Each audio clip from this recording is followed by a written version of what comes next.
Have you been wondering, like me, how you can qualify for the Olympic Games? Or perhaps it's just how your favourite athletes are going to be able to qualify for the Olympic Games? Well, today we're going to talk about that because, as is the case with the IWF and IOC, they are temperamental. Things have changed once again.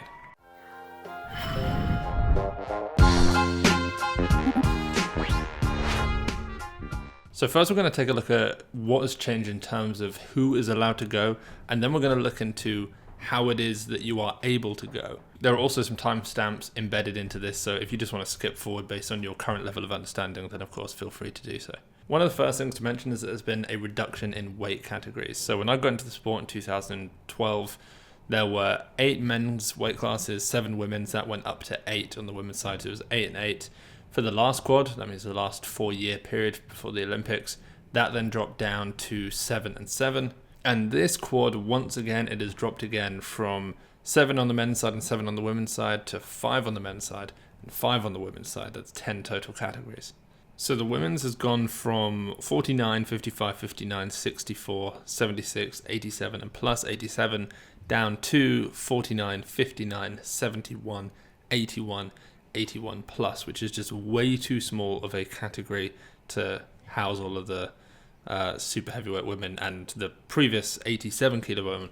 If you were an 87 kilo woman, you've now got to pull a full Li Wen and just go on a perma bulk to make it to the supers, or cut down, but that just seems kind of ridiculous. From the men's side, we've gone from 61, 67, 73, 81, 96, 109, 109 plus to 61, 73, 89, 102, 102 plus, which again is just way too small of a super heavyweight category. There was a point in my life as a weightlifter where I weighed 102. So the fact that I was but mere grams away from having to go full chingas is ridiculous. But anyway, that's how it is. So there are new categories because, of course, these don't actually line up. The new ones for the women, therefore, are going to be the 71 kilo category, the 81 kilo category, and the 81 plus.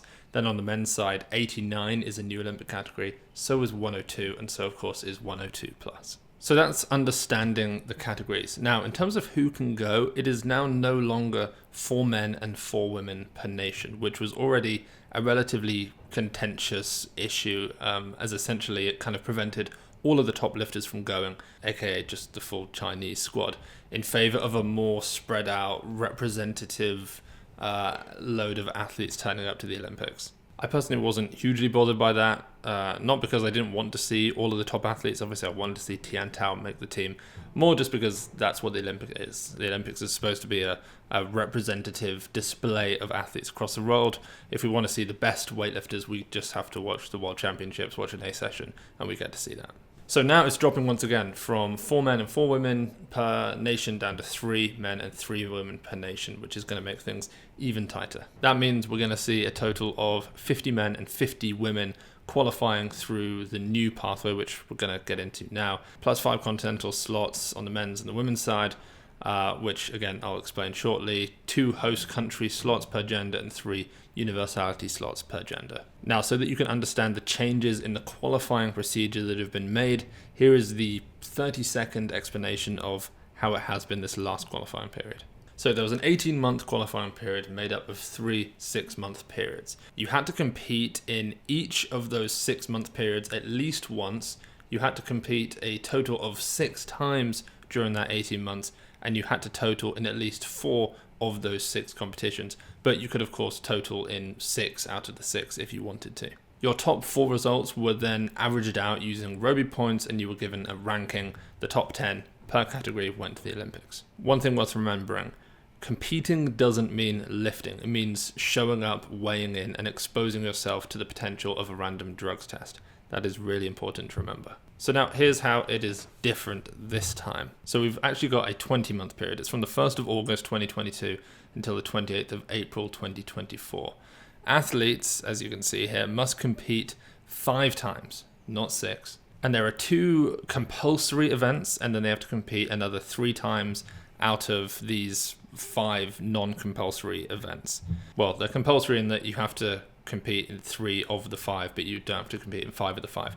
So the 2 compulsory events where everybody who wants to go to the Olympics has to get together to compete are the 2023 IWF World Senior Championships.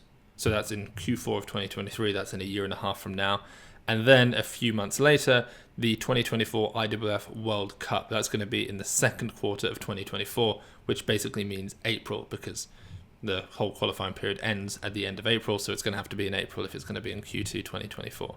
Everyone is going to be at those 2 events. There are then 5 other events. You have to compete at 3 of these. We've got the 2022 IWF World Championships. So that's in Q4 of this year. Was going to be in China. We still don't know where it's going to be. The USA has put up a bid. Then the 2023 Continental Championships. That's going to be, probably the second quarter of 2023. Then we've got the 2023 IWF Grand Prix, the 2023 IWF Grand Prix 2, and the 2024 Senior Continental Championships, which again are probably going to be at like the same time as this event, the 2024 IWF World Cup. So these are going to be tight.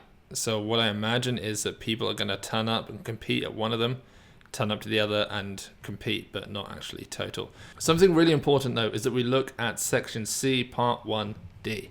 Here we are. So participation for the purposes of the above means at a minimum attending, weighing in, and participating in the official introduction of athletes.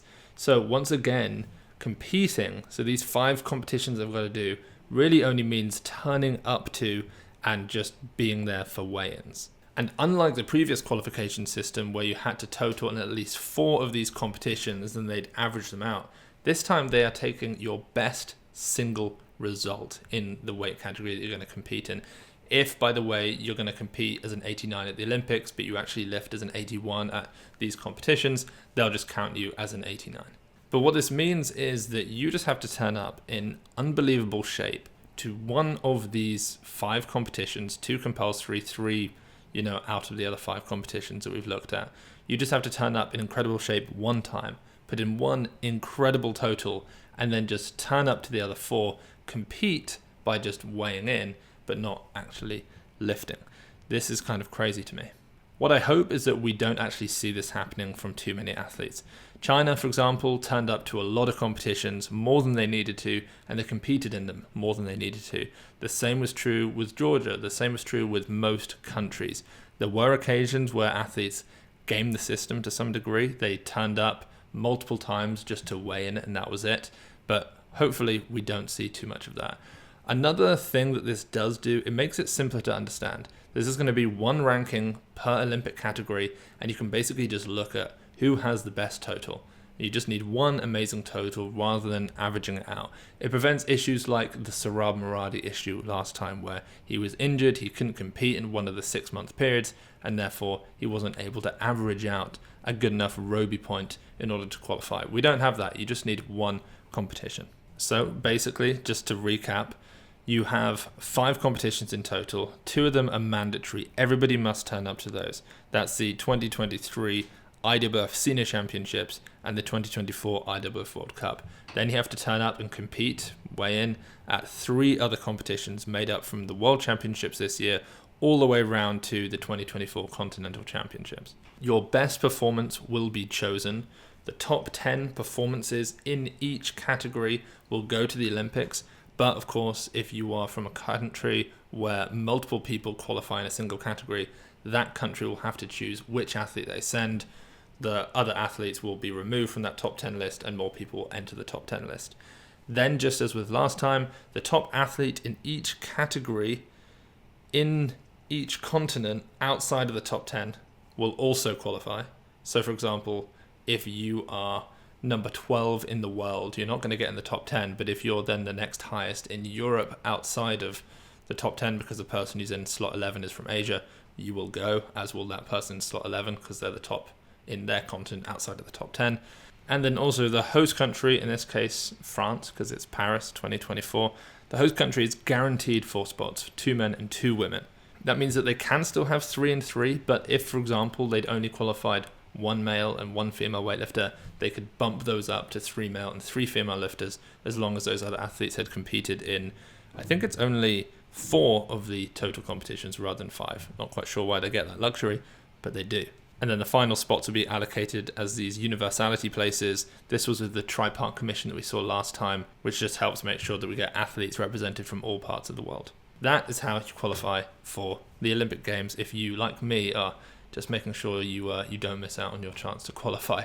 Guys, right now I should mention 20% off all flags. You want to go grab and deck yourself out a weightlifting house. We have multiple flags, all 20% off. Head over to weightliftinghouse.com to check that out. And of course, if you want early access to Weightlifting AI, early access onboarding is now open. Hit the link down below. See you on the next one.